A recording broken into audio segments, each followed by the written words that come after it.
అవి నిన్ను first time కలిసినప్పుడు నా సమస్యలకి నీ వల్ల సొల్యూషన్ దొరుకుతుందని అనుకున్నాను. ప్రాసెస్లో ఎక్కడో ఆ సొల్యూషన్ నువ్వే అని బిలీవ్ చేయటం మొదలు పెట్టాను. తప్పు. అలాగే నువ్వు అమ్మాయిల అబ్బాయిల్ని కౌగిలించుకున్న తర్వాత అబ్బాయిలు అమ్మాయిల భుజాలపై నుంచి ప్రపంచాన్ని చూడడం మొదలు పెడతారన్నావు. అది కూడా తప్పే. అవి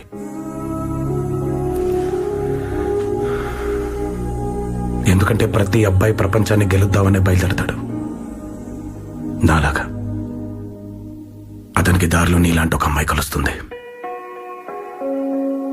ఇప్పుడు ఈ అమ్మాయిని మిస్ చేసుకుంటే మళ్ళీ దొరకదనే భయంతో ముందు ఇది, తర్వాతే మిగతావనుకుంటాడు. కానీ మీరేమో